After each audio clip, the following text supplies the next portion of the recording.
boy, what's up? Welcome to another episode of the Knucklehead Chronicles podcast, man. I'm your man, the guru. Y'all know me. And then my man, Quinn. What's happening? I know, right? On behalf of KP and E. Diggers, they are working and a family emergency, respectively, between those two. So shout out to those guys. Listen, if you are in the building, please stay, because I got some. Listen, I dug up a special treat for y'all. So you have to stay. You have to stay. If you don't stay, you're gonna miss the treat. Then you're gonna be inboxing me later talking about, why you tell me to stay? Why you tell me to stay? But today we have a great show lined up.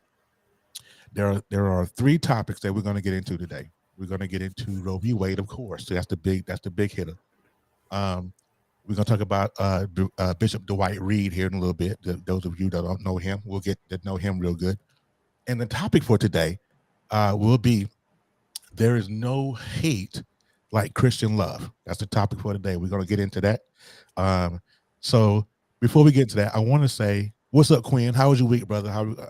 What's going on with you? Man, I've been good, man. How about yourself? Man, it's Sunday. It's another week that I made it through. Yeah, I just worked. I just finished 98-hour pay period. Finna do another 98-hour, 99-hour pay period. Man, so you're Jamaican. I thought you was American. You're not American? I am American. Oh, you know. I'm more Choctaw. I'm more Choctaw than Jamaican. you straight Jamaican out here. All right, so listen, we're not gonna waste any time with it. We're gonna get right into the topic. I have a special guest on the show today, and me and this young lady go back. Miss her tremendously. Glad she was able to jump on with me today. I really appreciate her. So I'm going to introduce her this way. Okay, if you guys are on TikTok, if you're not on TikTok, you really should be, right? Because that's where everybody at. If you've never heard of the Blackurate News on TikTok or Facebook, where you been? But I'm gonna play a little something for you. Hold tight. Let's see if I can find it. Here we go. Absolutely overjoyed at this decision, but here's the irony. Tonight we are bracing for Democrat cities vandalized by Democrat voters and Democrat states where their abortion laws won't be affected by today's ruling. Of course, Bobblehead is overjoyed. She allegedly already did what she needed to do, but I digress. So what Bobblehead said there is basically what the Republicans' talking point has been today. The Republicans have been going on faux news, OAN, basically any place they can go to hurry up and lie. That is basically what they've been saying. So there was a protest at the Capitol in Phoenix, Arizona today. And at the beginning of the day, it was peaceful.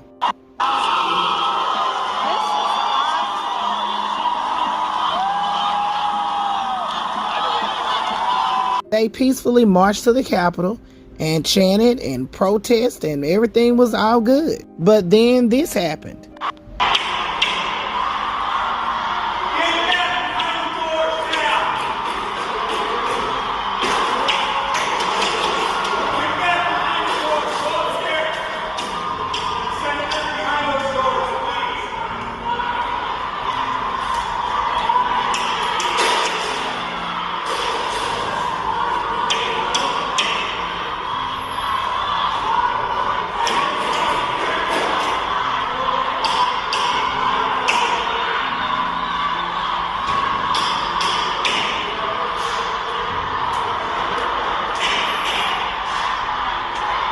So that's what was happening when the police showed up and they decided to do this without any warning. According to protesters, they didn't say anything about dispersing. They just decided to do this.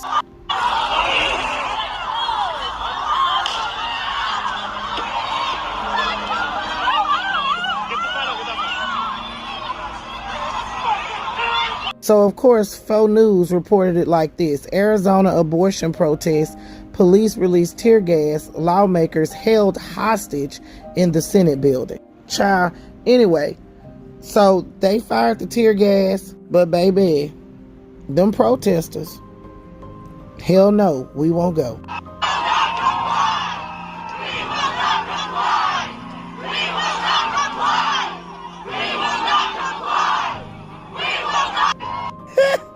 The protesters said, "We will not comply." So no word on if anyone was arrested or if anyone was hurt.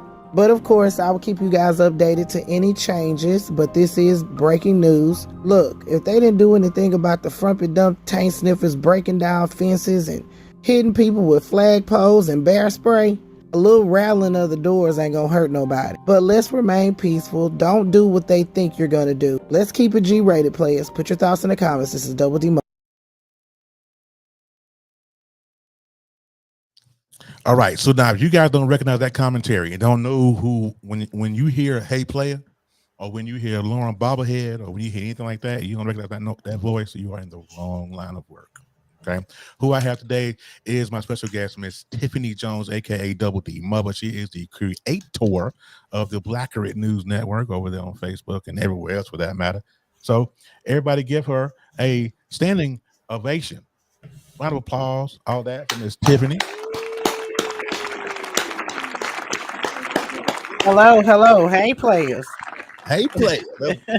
You know, and I still live for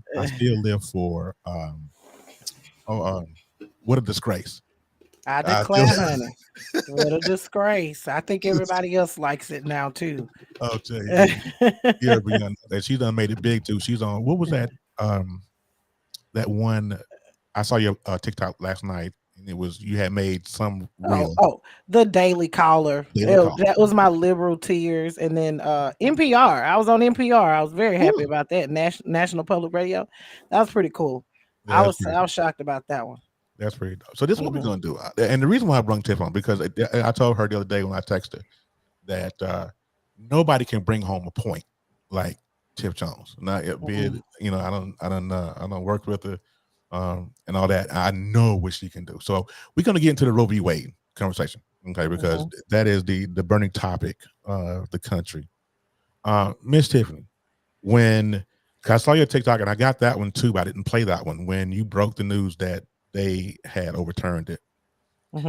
As a woman, what went through your head? What was your thoughts? I mean, there had been rumblings about it before they finally overturned it, but what were your thoughts as you were?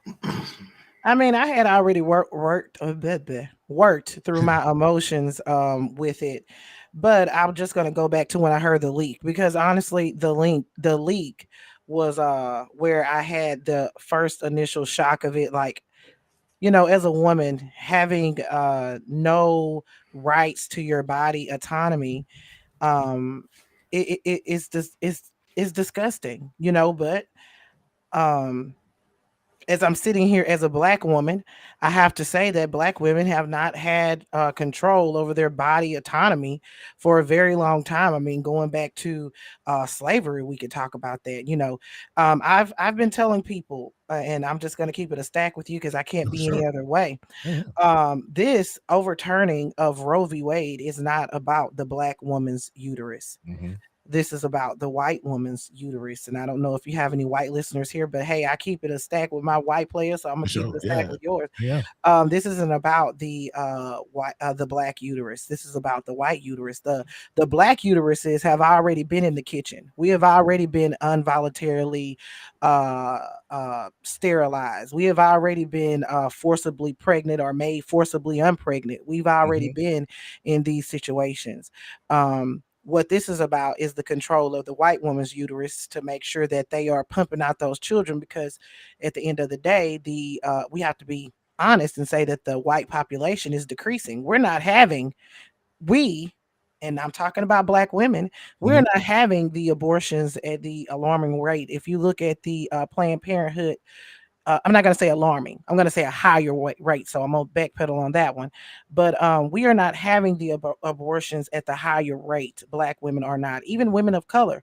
These are white women that are having these abortions. So what they're trying to do is control those. They want to strong arm the uteruses of white women. So what does that mean for us? That means that white women now need to join us at the table at the cookout, and they need to say, hey, what do I need to do regarding this? What can we do? We need to stand in front of you in this fight, because at the end of the day, now they're personally attacking us. We've been telling you this. We've been telling you that we've been dying from these pregnancies, the Black maternal mortality rate is the highest in, in throughout any demographic.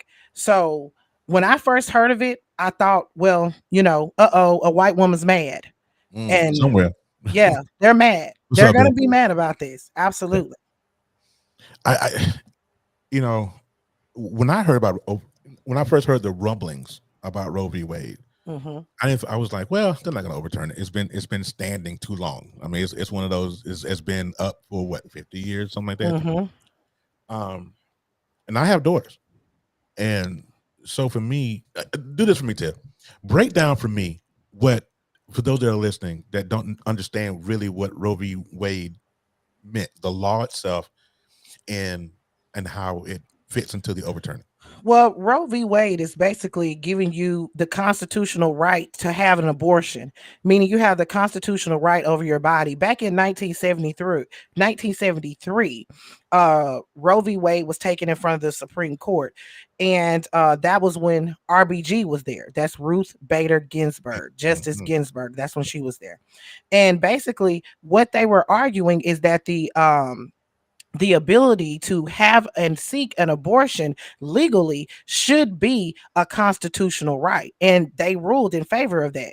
Now here's the thing, the ruling that we got on Friday, not only is it Roe v. Wade, but it is also Casey versus Planned Parenthood. So they went beyond the scope of Roe v. Wade and actually overturned Casey versus Planned Parenthood, which basically takes away all of your constitutional rights to an abortion, and it will basically leave it up to the states to whatever laws that they would do.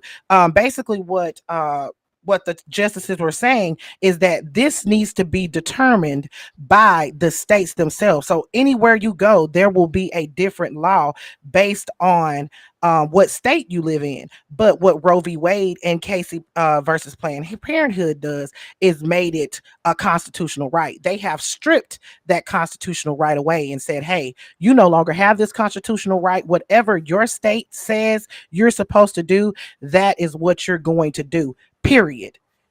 So if they say you can't have an abortion in the state of Louisiana, if they say you can't have an abortion, period, you can't have an abortion, period. Even if it's incest, even if it's rape, even if it's That's going what to got me. cause you to die. You know what I'm saying? Anything. They can literally say that your body is basically a holding cell for this child. And whether you birth this child healthy or not, you're going to do it because I said you're going to do it. That's basically what they did on Friday. And that's Roe v. Wade in itself. I got to spirit it there. I'm sorry. And also me being from Mississippi, living in Mississippi, you literally had these when they were up for their to be when they were in front of the Senate. I forgot when they were making their campaign to become justices. You had Kavanaugh and everybody saying that, oh, it's, you know what I'm saying, it's written law, it's precedence. We won't do this, we won't do this. You knew then they were lying through their teeth, because Trump said he was only going to appoint justices that would overturn Roe v. Wade. So when he tapped them on their shoulder for that position, he already knew in his mind that these people were going to say what they were going to say just to become a justice. And the thing is for me, in this country where there's supposed to be a separation of church and state, the minority, which is the Republicans, they're the minority in this country. They are pushing their own moral and religious views on the rest of the country. But here's the thing. How can you say that the control of a woman's body goes back to the states, but when it comes to gun laws, that needs to be federal? Absolutely. I don't understand. You just overturned New York state gun law and said they can't have that law, but you want to tell because because of federal statutes. But you want to say Roe v. Wade isn't a federal statute, so you can overturn that and return back to the state. Nobody should have control over another person's body. Absolutely. I totally agree with that 100%. I mean, like I said before, at the top, is that I don't, I have daughters. I have two grown girls, and then I have Zariah, who is 11. And I know Idaho just passed a law here, was it a couple months ago, where if a child or if a woman has an abortion, the other party can actually sue the person who had the abortion. Like, who? Okay, so Tiff, let me ask you this: now that they have overturned Roe v. Wade, what's next? Well, just about 6 months ago, we had the Women's Reproduction Act that was passed in the House of Representatives. That was supposed to codify, and what I mean by codify is basically enforce, or not enforce, but kind of put a little bit of umph behind Roe v. Wade, kind of keep it to where even if it was overturned, you would still have this to fall back on. So that was passed in the House of Representatives, but when it was passed when it went to the Senate, of course, it was DOA. It did not pass at the Senate. Now that would have basically said that, hey, you have a right to get an abortion up to, I believe it was 15 weeks in that or something like that, which is basically what Roe v. Wade was.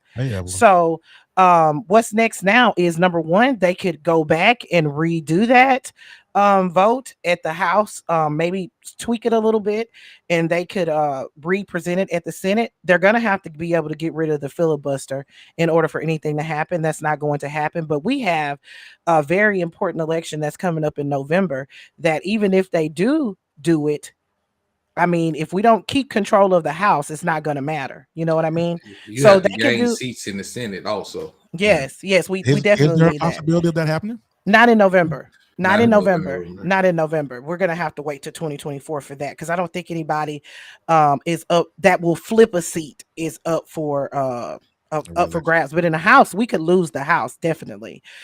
So that can happen.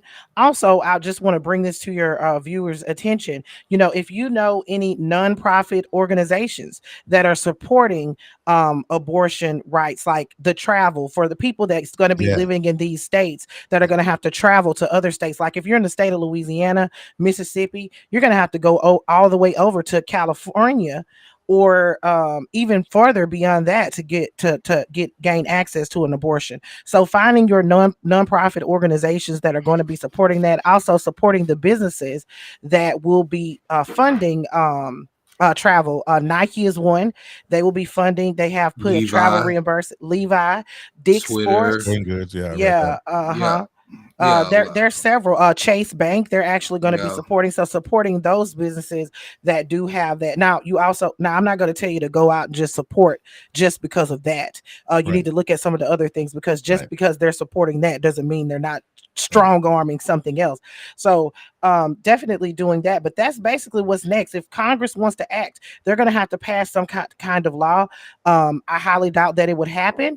But I mean, it's worth a try to at least let the American people know that you're listening and you're watching. But if you're not going to get rid of the filibuster, it's not going to happen. Period. And as long as you got cinema and mansion in there, you won't have any real change in gun laws, and you won't have any real change in abortion rights either, because those are the two senators. And let me just put this out there, not to get off topic, but I wish people understood how government works and knew what the powers of the president are, because the president only can do so much. That's why there are three equal branches of government. So for folks that say, oh, Obama didn't do this, Biden ain't doing this, and all of that, when you're hamstrung by your Senate or by your justice, the executive branch can't do it. The judicial branch and the other branch can't do anything. Absolutely won't let you do anything if you're hamstrung by them. I would say that, and what I call President Biden or any president for that matter, they're just a glorified spokesperson. That's I right. appreciate for him to go out to these cities where these massacres, these tragedies have happened. Of course, it's good and refreshing to see a president that can show some type of empathy. It's good to see him have the moral compass that is needed to lead a country. However, he doesn't have any powers whatsoever other than his executive orders. And honestly, I always say about executive orders that they're not worth the paper that they're printed on, because the next president that comes along can just throw those out. We saw him do that so many times with Donald Trump. Trump, yeah. So, it's very important that we understand how government works. And if you're not voting, if you're just voting for the president and you're expecting change, then you're not going to see the change. If you're not voting at your local elections, I'm going to get off my soapbox, but I will say this. If you're not voting at your local elections where you have your state senators, because these laws that are now these trigger laws that are making it illegal to have abortions in these states, these were done at the state level. These aren't federal laws. So you just think about that for a second. These are the people that are voted for every 2 years that you are too lazy to go down there and vote for, but you will scurry your ass on down there and vote for the president and wait in the line for hours. However, you did not do it when it comes down to the local elections, and now you're stuck with this state senator that is sitting up here passing all kind of gun laws and voting rights and all this kind of stuff, but you looking at the president to fix it. He can't freaking fix it because this is done at the state level. So look, that's you need to get out and vote. You're You need to exactly support. right. Because I know for a fact, I know a lot of people, like, especially in my hometown, they be like, man, they want to change this. They want, y'all got to get out. And like, if you got people who've been on and when she says local, that also extends to your city government, also your district attorneys, your mayors, your city council, all of that. Chief of police. Chief of police, sheriff, all of that. That controls what goes on in your city. Now, you have to vote for your congressman, and you have to vote for your state congress and your state senators also.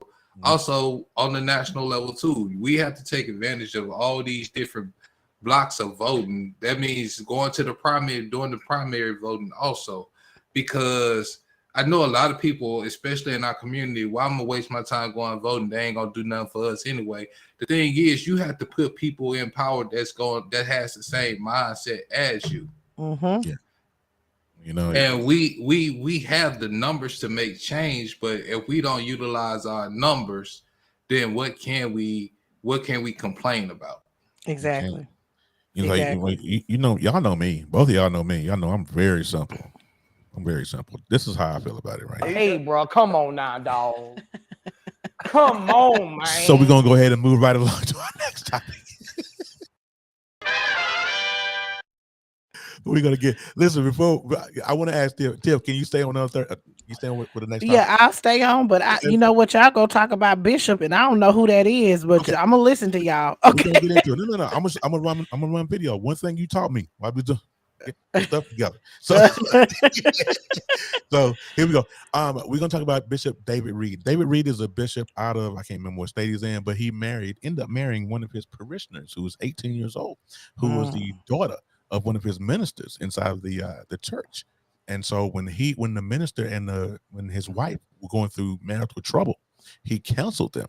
So that's when he met little mama at 14 years old and decided that he wanted to go ahead and marry her. Remember a little bit of that beautiful being footage. This is a TikToker. I can't think of the lady's name. I'm gonna run it. Here you go. Hey y'all, just coming through with this story that I just caught wind of on another social media platform, aka Facebook. This gentleman here, his name is Dwight Reed. He's 63 years old. He's a bishop in Iowa. This young lady right here, her name is, make it right, Jordan Goodlet. She's 18 years old and she attends the church. Now she attends the church as the first lady because apparently, allegedly, Mr. Reed married her a day after she turned 18 years old. And this is allegedly his fourth wife, right? And word on the curb is her father walked her down the aisle for this particular wedding, and her mom did not attend. And as you may understand, those parents are divorced. But Mr. Reed was their counselor while they were going through their divorce problems, allegedly. I'm gonna stop it right there. So, my question: did he groom her? Absolutely. Yeah. A day It after is her 18th birthday, absolutely. that You relationship been disgusting. going on for a while. That's disgusting. Mm-hmm. Absolutely. And here's my thing, and a lot of people say I'm wrong for how I feel, but I absolutely feel this way for a reason. Mm-hmm. I grew up in my high school. We had a lot of teachers having relationships with students. That was disgusting to me. And I feel like if you are not born within the same bracket as someone, like me, I set standards for myself. I'm not going to date someone I'm 5 years older than or someone I'm 5 years younger than, because I don't feel like we have anything in common. Mm-hmm. Now, according to this gentleman, you married her a day after she turns 18, and you met her when she was 14. You were molesting that child at one point in your life. Yeah. Mm-hmm. I don't want to hear nothing, and I hate the hypocrisy of the church. I hate it with a passion. Simply because y'all sit here, y'all all holier than thou, but the pastor around here that goes for the Catholic Church, and everything else too. Y'all doing all this preaching, but y'all messing with these children. You sleeping with your parishioners, all of this, and you sitting up there. And to me, church ain't nothing but a hustle now. Yeah, you know what? We're gonna get into that. Hold that right there. I just want Mr. Reed though, and I'm gonna talk about this on what's on E Digger's mind here at 7:30 Central Time. I'm taking over his show tonight. With me and Pastor Michelle Mostella. So y'all make sure you tune in for that. But she put this, there's a video of him behind the pulpit, and he is condoning everything that he's done, and because he has caught so much hate for what is going on, he's trying to defend her. I don't have that video because it's too long, but it was a whole bunch of nonsense and rigmarole that he had no business saying. He groomed this baby from 10 years, 14, where time he met her. Well, he met her at 14 when he was counseling her parents. Yeah, I'm gonna have to look into this one for a video, because that's that's good. Yeah, and her mother not attending. And I can understand her mother not attending, because she didn't. It could have been my daughter, because Daddy walking down the aisle. You know what? I would have walked down the aisle just to get close enough to him to put my hands on him and ruin everything. I just want to talk to him. But here's the thing: this is my personal feeling. I believe that Pastor has something on the daddy. That's when they was going through counseling, and so either the daddy was doing some dirt and he knew Pastor knew, and so he was kind of, maybe it was a blackmail. My first thought was a blackmail, that he knew something on dad and he would spill the beans. Ain't nothing worth your child. Ain't no blackmail worth your child. And then but at that point become mute because they divorced anyways. So I don't know, but still, I really feel like in my bones he groomed her, and you a nasty son of a gun. But we're gonna talk about tonight at 7:30. I'm gonna come and check this out. So what we're gonna do? I got a word from the sponsor. We're gonna break. We're gonna get into our last topic of the evening, and it's gonna take us out to the break. So hang tight.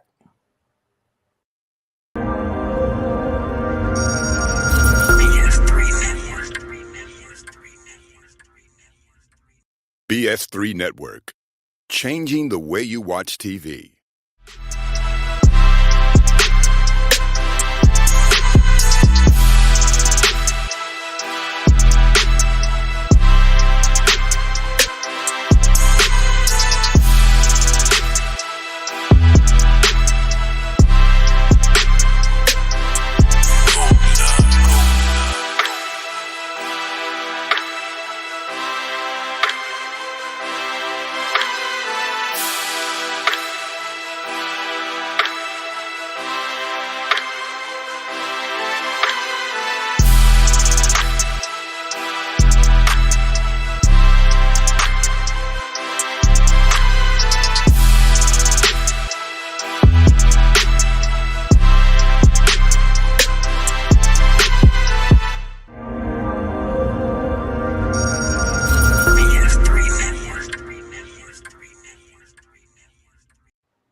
everybody, you guys, and welcome back, man. We're gonna get into the topic of the evening. The topic today is "Ain't No Hate Like Christian Love." Man, let me tell you something. When I posted this earlier this week, when I tell you I got crickets, nobody liked it. Nobody commented. None of that. Now, and I think a lot of the people that I roll with normally, are pastors and Christians, and they, I think they took some kind of offense to it. I hope not, because that's not what this is about. But this is how I'm going to start this segment off. And when I saw this video for the first time, I was like, this dude is off his meds for real. And this is our good friend over there down in Patriot Church, some church, Pastor Greg Locke. So you don't know who Greg Locke is? Yeah, I know Greg Locke. There you go. Can't even buy baby formula on Amazon. Check me. You can check me while I'm preaching. Try to buy some Infamil, see if you can. But there's truckloads of it down on the border. All right, we might as well just start preaching for a minute, all right? There's truckloads of it down on the border. You see, here's what the left does. If they can't kill your baby in the womb, they'll starve them to death later on after they've been born. Now, I'm going to say something right now going to make about maybe 10 of you mad. But I don't care if it makes all of you mad. We'll start over next week. You know, the Bible talks about church discipline, right? About kicking folks out that cause trouble. I'm almost going to say I'm about to the place. I am to the place. I'm to the place right now. If you vote Democrat, I don't even want you around this church. You can get out. You can get out, you demon. You can get out, you baby butchering election thief. You cannot be a Christian and vote Democrat in this nation. I don't care how mad that makes you. You get...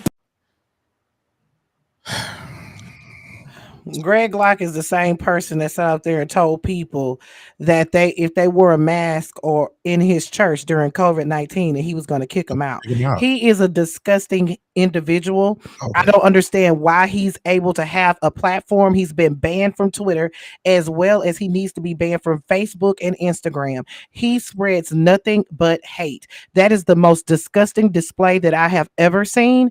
And I think that he really needs to lose his platforms, to stand there and not separate. First of all, the first thing you're supposed to do, and the first thing in the Constitution, is to separate church and state.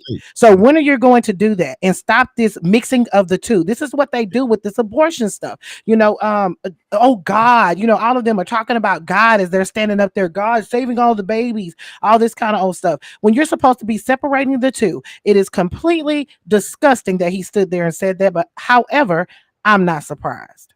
Yeah, I mean, unacceptable.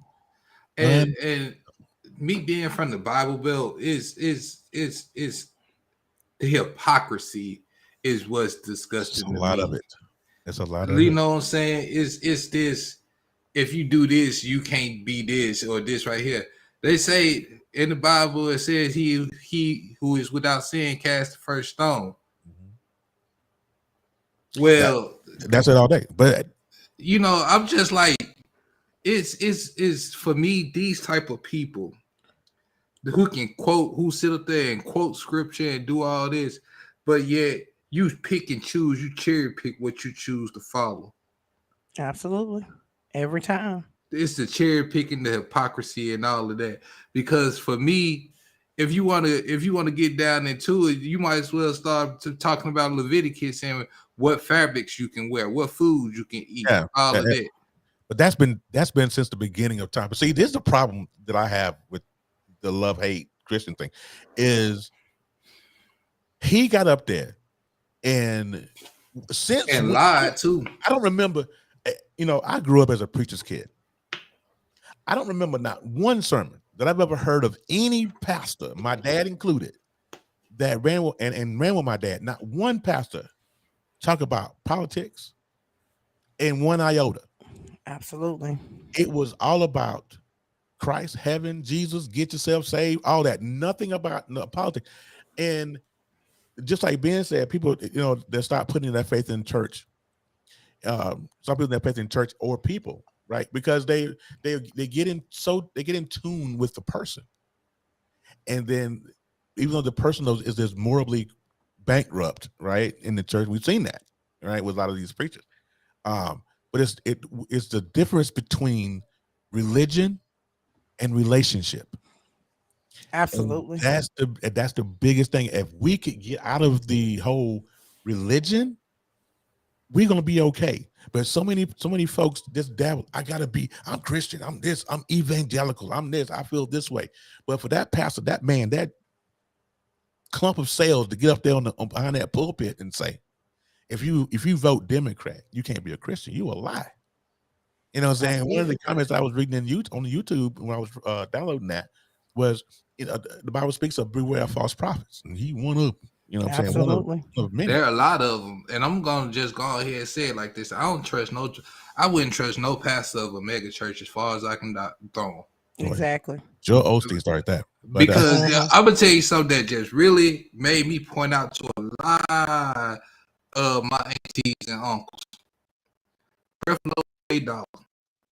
Creflo. He said, Creflo. when he said, God told me that y'all supposed to get me a new jet. But he wasn't the only one that said that. He wasn't the only person that said that, but my folks was listening to Creflo. Yeah. First of all, I said I don't trust nobody named Creflo $8. The last dude I knew named Dollar, he ran the Players Club. So we gonna throw that out there. So, but I said, y'all sitting up there listening to this man. He a hustler. He a straight hustler. And y'all sitting up there listening to somebody hustle y'all, and with the Lord's word. You know what I'm saying? Yeah. And people are a victim of this daily, getting hustled. Because guess what? You sit there and you pay your last, going in there paying your tithes and doing all this. I'm going to get a blessing. But when your lights get turned off, where the church at? Exactly. It always, when we talk about things like this, it reminds me of an episode of Martin. Y'all remember that episode of Martin? We just talked about it when we went live. Yeah, where Martin's mama was getting fleeced by the pastor or whatever, and the Reverend Leon Lunny Love. Yeah, you know what I'm saying? It always reminds me of that. These mega churches, you can't, like he just said, you can't go to them after your lights or something get cut off, or you need help with rent or something like that. The church is supposed to be a small entity that takes care of the community around it, not a mega church that sits on 20 acres. The pastor is living on 50 acres and he's driving a doggone Lamborghini. Royce.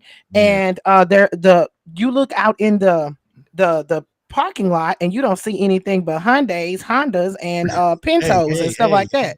Well, I'm sorry.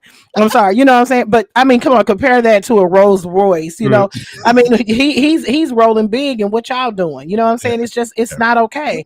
But there's a whole bunch that we could go into regarding the church, especially the black church. If we want to talk about the black church, the building fund, and ain't put a doorknob on the church. You know how many? You know, I just donated. My mother just called me a second ago. We selling something at the church for the building fund. I need you to buy some of these tickets. I sent her $20. That's all I had. Hey, I sent it. I sent it to her. You know, that's my mama, so I can't. I would have sent her $10.50. That just me though. I mean, I can't. This is like, for me, and I'm just speaking on my experience. When I was a child, I remember my first pastor and my second pastor. These were these old Southern, you know, they still live in the country over on they folks, you know, property. You know what I'm saying? They ain't riding good or nothing. They ain't you know, we all congregate. They know everybody. They know your mama. They know your grandmama. They've been in that same church with the ceiling fans where you waving the fans, sweating. He up there preaching so hard, he's sweating. And you know what I'm saying? But you know, it was more of a family kind of thing. Yeah. As I got older and, you know, ventured out into the world and started going to these other churches, I'm looking around and I'm seeing these folks, pastors sitting up there with jewelry on that's shining good. When first time I saw an ATM machine in the church, I was through. Yeah. At that point. Yeah. At that point. I'm listening to the hypocrisy. I'm seeing what's going on around the church. Say what he was what with who, and y'all still letting him stand up there and do what? And I don't understand it. And the church is still full. And the church is still full. I don't get it. I mean, you know, he done slept with his deacon's wife, and y'all still letting him get up there and do that. Yeah, I gotta go. Exactly. Yeah, and they have the old saying. They say, you know, they try to cover that up with the sayings of, well, don't look at the messenger, get the message. No, because if me. miss me with that, because I know ain't no man on earth walking perfect.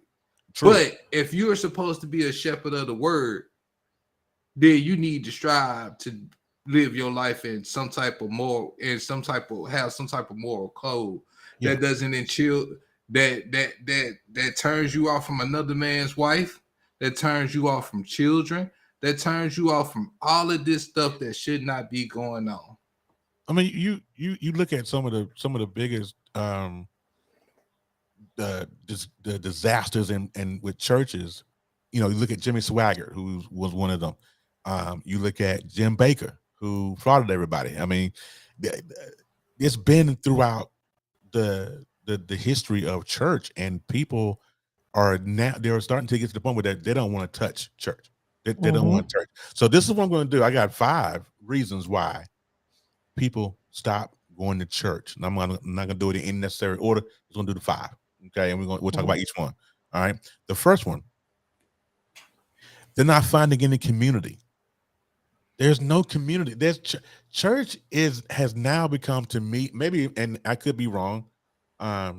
Church is now like a status symbol. Okay? Absolutely. You know, what church do you go to? I go to like when Bishop Eddie Long was living, and he pastored New Birth down in Atlanta.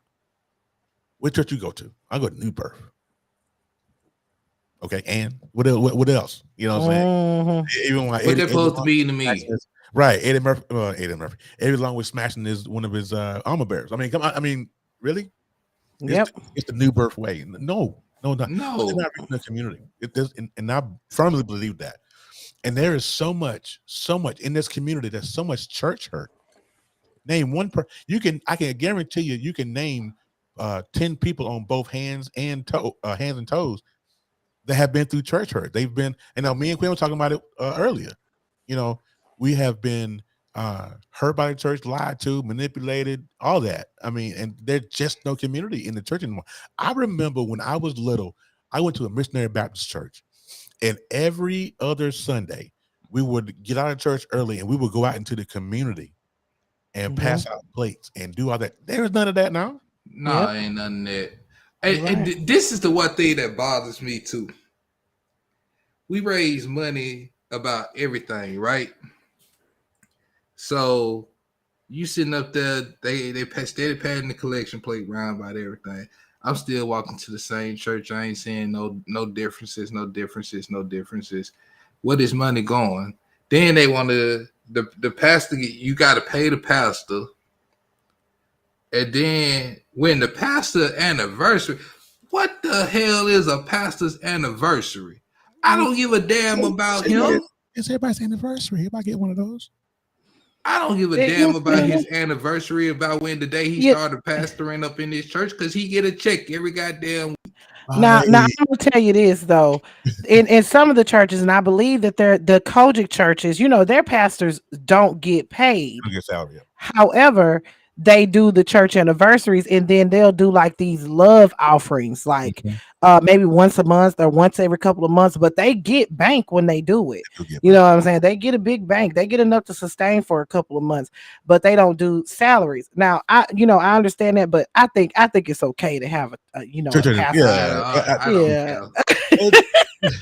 you know, and we gonna do something. Let me show. If you want to do anniversary, do the anniversary of the founding of the church, and then collect money and do something to the church. Oh yeah. Well, some people don't have donuts. But anyway, we're not gonna go back. I want. Why you still got that water? Why you still got that 1967 water fountain sitting right there in this 2022 with the little cone cups? Teach your ushers. Do that. Put an air conditioner up in here. Lots of Mo fans. Well, we can go all day, but listen, I want to say this as a disclaimer. I am not, because I grew up in the church. I grew up as a pastor's kid, and there's a reason why I'm doing these 5, because I want to tie it right back into the topic when I get done here. Number 2, with the top 5 and why people start going to church, they're not learning about God because you're talking about politics. And you talking about money and nonsense, and you talking about that you giving personal beliefs of what you feel about something. I had some friends out in Idaho. You guys know I lived in Idaho for 5 years, but I still got friends back there. And there was, and it refers back into the hate. There was a book sign, a book reading literacy program they was going to do at a Barnes and Noble, and that was fine. But what happened was there were the people that were going to that through the program wanted to do it in drag, and a lot of folks were in a complete uproar about that, and the hate that came from it is one thing. My wife and I got into a discussion about it. She said the same thing, and this is my wife's beliefs. Her belief is, if it was my children, I wouldn't let them go because whatever. But it was a thing of that's a choice as a parent. But to be able to, in the same breath go and say, well, I hate you, this person, because the Bible says, right? You're spewing that hate right back to them. That's what we're talking about. There's no hate like Christian love. I love you though. The Bible said. All right. So they're not learning about God, nothing. So here's what I learned from a friend of mine that's a pastor. Okay. That's scary. And I learned it without him knowing that I learned it. They got 7 to 10 good sections of the Bible that they gonna recycle on you. Every time. Regurgitation, yeah. Every time. They just gonna recycle on. Out of all them books, they gonna go to John, they gonna go to Acts, they gonna go to Proverbs, they gonna go to Matthew, and they gonna go to Mark, and but that's what most of their content, and they probably go in Corinthians a little bit, but that's what most of their content gonna come from. Out of all the books. They damn sure gonna preach Revelations. They gonna scare you into submission. They gonna scare you. Listen, we'll move on. Number 3, the top 5, why people start going to church. Legitimate doubt is prohibited.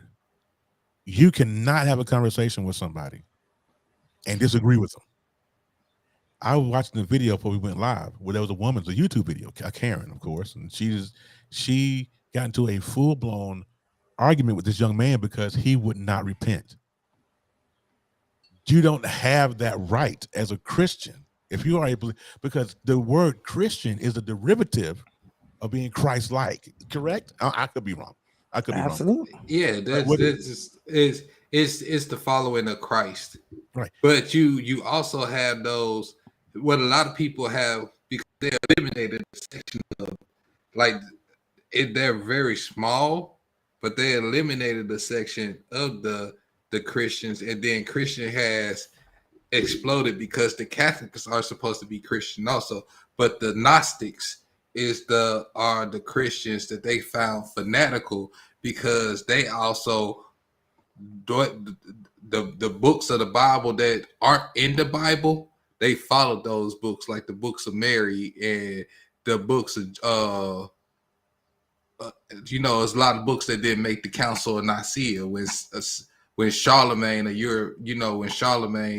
adopted the Christian faith.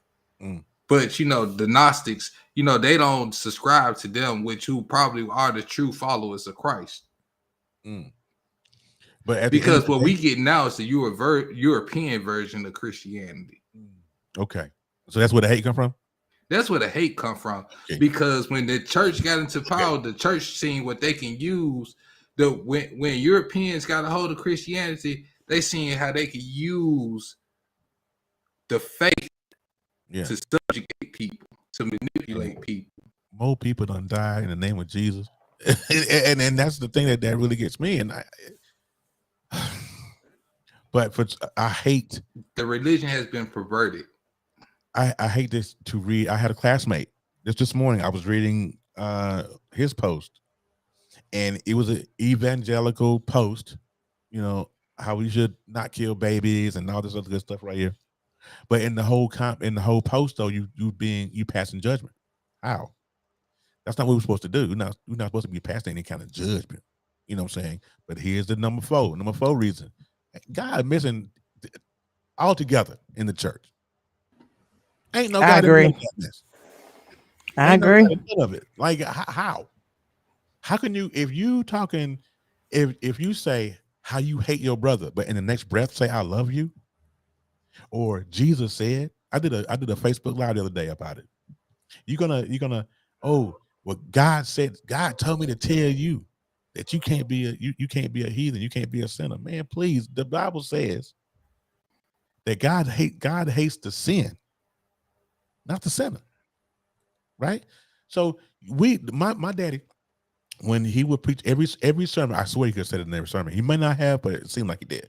But in every sermon, he would always say, let the tap and the tear grow together. When I come back, Jesus, when he comes back, he'll do separating. Who are we? Who are we to tell anybody what they can and can't do?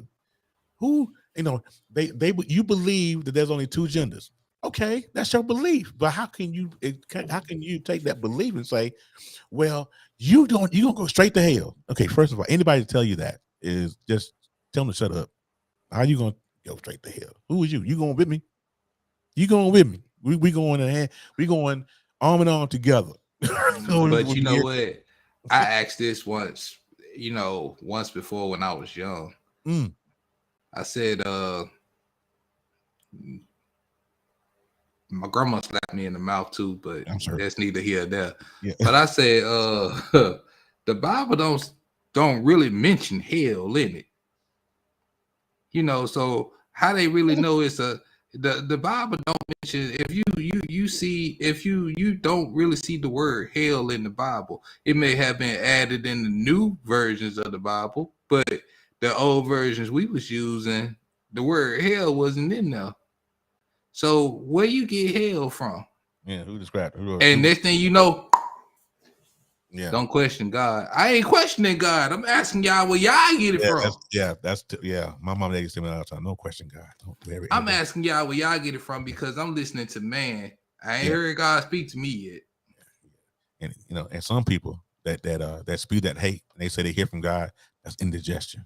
You need some Pepto for that. Pretty much. There's an app for that. All right. It's no. You know what I'm saying? and they ain't heard God. They heard their granddaddy, their daddy, or their mama that groomed them into that hate. And the number one reason, in my opinion, why people have stopped going to church, the church has become so irrelevant. The leaders are hypocritical, and leaders have experienced too much moral failure. Now, to me, that has created so much church hurt amongst a bunch of people because they ran into a church that the leader was hypocritical. I used to go to a church years ago where my pastor would get up there, and he was an apostle. He would get up there in the pulpit, and he would sling that nonsense from the pulpit. And if he knew your personal business, it's over. Don't be in a counseling session with him and tell him some personal stuff. The whole congregation going to hear about it. Then they'll cloak it with private rebuke. No, private love, public rebuke, or something like that. Like, you gonna take my personal business? You gonna take my affliction? And I told you in secrecy and privacy, and confidence, and in the confidence, and you gonna go and tell the whole congregation, and the congregation ain't stupid. They know exactly who you're talking about, because some of these egotistical pastors will sit there and fling that mess and look right at you when you do it. Exactly. That's that brother right there, boy. He ain't right. What? How? It's become so irrelevant. They've experienced too much more failure. If you think about, you look at John Gray, who's been caught cheating so many times, and probably got a kid out there somewhere. You know what I'm saying? I all five of these, I totally agree with, and 3 of the 5 of these is the reason why I stopped going years ago. Because I'm not getting anything. And then somebody don't like my opinion about something, I get attacked. These are church members. Yeah. But you know what you know what I learned, and I'm only 36 years old, but I stopped going to church a while, like in my early 20s. And the only time I would go to church is if my grandma, when she was living, would just, coming in and just ask me, will I go to church with her? And I go in there, but she seldom did that. But here's my thing about it, though. I don't have to go to this building with these people to believe in God and to believe that Jesus is my savior. If I want to hear some singing, I got gospel anytime I can put that up, pull that up on my phone, read my Bible and say my prayers. I don't have to go to this building and contribute to and be a part of your group or be a part of what you got going on. So just because I had these views of the church does not mean I have these views of being, that I'm an atheist or something like that. I got a problem with what go on with the people in the building. You can't have that argument with them, though. They'll call you all kinds of heathens and tell you going right to hell because you speak that opinion. Because here's the thing that I try to remind people of, since y'all so hip on Jesus. What was the first thing Jesus did when he got to Jerusalem and seen what was going on in his church? He threw a fit and turned over tables, everything. Jesus was gangster. He meant it. You know what I'm saying? You collecting taxes on my people? Yeah, we're going to go ahead and flip that. And people don't realize that the word tithe, that they only started collecting money for tithes when the Christian church, when the church was taken over by Europeans, when they seen that they can get money and land out of people for the church. I'll tell you, crazy. Well, listen, learn your history. This is what we're gonna do. This is the section of the final thoughts here. What I want Miss Tiffany to do is to give us your final thoughts about the show. Thank you for coming through. I really appreciate you for being here. You're welcome. Babies. I know I texted you when it was Deanna's birthday. I was gonna cash app you some money for her birthday. But did you text me? Yeah, I did. You did? I think you changed phones though. After I think when you changed phones, and then I switched phones, and you texted me yesterday, and your number wasn't. Anyway.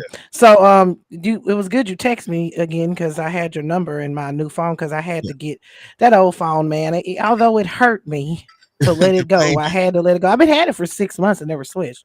But your heart and your wallet. Yeah, exactly. Well, thank y'all for having me on the show. I really appreciate it. And I got a little cough over here. It's too much. But I will just say that, my final thoughts, great show, wonderful show. On Roe v. Wade, you guys, like I said, make sure you go and support the nonprofits that you can. Also get out and vote in November if you're in a place where you need to vote. And also on the bishop thing, he's a disgusting piece of shit. And then, I don't go to church. So anyway, there's that. There's that. So, how can the folks get a hold of you? I know you want to grow that Black Red News page over there on Facebook. Oh, yeah, you can go over to my Black Red News page on Facebook. Just put in Double D Mother on Facebook, and you'll pick it right up. You get everything over there. I do politics, celebrity tea, anything. So make sure you guys go ahead and come and take a look at us over there on Instagram, Facebook, Twitter. Also, you can check out my podcast, The Real Tea with Double D, wherever you stream your podcast. Absolutely. Thank you for being here, Ted. I really appreciate you. Quinn, what's your final thoughts, buddy? We're going to roll out. Pass the trash. Get out and vote. If you want people to go to church, fix the church. There you go. Bring it back home to where it's community and family. There you go. And here's my final thought is this right here. Shut up. Shut up. I mean, if you have an opinion, shut up. I mean, if you hate something, just shut up. It don't have anything to do with you. And then you opening your mouth, it's gonna make it worse. Just roll with it. Worry about you. The Williams brothers had a great song back in the day, great gospel song. And they said, "Sweep around your own front door." Before you sweep around mine. He said, take 6 months to mind your own business, and take the other 6 months to leave other folks' business alone, and you'll be all right. All right. Until next week, man. Y'all be blessed. Love y'all.